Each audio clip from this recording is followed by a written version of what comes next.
যেই দেশের নারীরা ২৬ বছর ধরে ২০ কোটি মানুষের দেশ চালাতে পারে, সেই নারীরা ৫০ সিটের একটা বাস চালাতে পারবে না? দেখুন, যোগ্যতা কখনো জেন্ডার দেখে আসে না।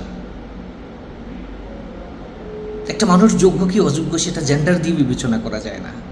গতকালকে থেকে বাংলাদেশে পিঙ্ক বাস, গোলাপি রঙের বাস মহিলাদের জন্য চালু হয়েছে। খুবই ভালো উদ্যোগ, কিন্তু তা নিয়ে সোশ্যাল মিডিয়াতে কত ধরনের ট্রল, কত ধরনের হাহা হি হি টিটকেরি। একটা অদ্ভুত বিষয় কি জানেন, বাংলাদেশে প্রায় ২৬ বছর মহিলা প্রধানমন্ত্রী ছিল।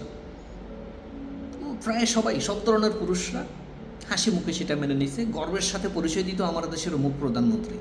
তখন সমস্যাটা হয় নাই। এখন মহিলাদের জন্য আলাদা বাস সার্ভিস চালু করছে, এখানেই তাদের খটকা লাগে।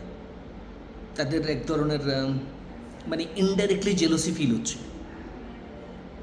সোশ্যাল মিডিয়াতে একটু ঢুকলেই আপনি দেখবেন যে পরিস্থিতি কী হচ্ছে, কত ধরনের টিটকারি মজা ঠাট্টা করতেছে। একটা কোশ্চেন থাকে এখানে, আপনার কাছে কি মনে হয় মহিলা অযোগ্য বাস চালানোর ক্ষেত্রে? ২০ কোটি মানুষের দেশ মহিলা চালাইছে ২৬ বছর, সেখানে অযোগ্য মনে হয়নি? নিজে ভোট দিয়ে প্রধানমন্ত্রী বানাইছেন মহিলা, সেই ক্ষেত্রে আপনার কাছে অযোগ্য লাগেনি? সামান্য একটা ৫০ সিটের একটা বাস চালাইতে পারবে না মহিলা, সেটার জন্য আপনার খারাপ লাগতেছে, টিটকারি মারতেছেন, হাসি ঠাট্টা করতেছেন।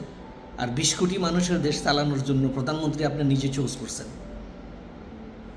এই যে দুই ধরনের ফেস আমাদের মধ্যে, আর কত? এই কোশ্চেনটা নিজেকে একটু করুন তো, যে ২০ কোটি মানুষের দেশ চালাইতে আমি মহিলা প্রধানমন্ত্রী চুজ করি, আর ৫০ সিটের একটা বাস চালানোর ক্ষেত্রে সে পারবে না। এই যে মাইন্ডসেটটা, আমার মনে হয় সময় আসছে একটু পরিবর্তন হতে হবে, মাইন্ডসেটটা একটু বদলাতে হবে। কারণ নিজে পরিবর্তন না হলে, নিজের মাইন্ডসেট পরিবর্তন না হলে কোনো কিছুই বদলাবে না। সবার আগে নিজেকে বদলাতে হবে।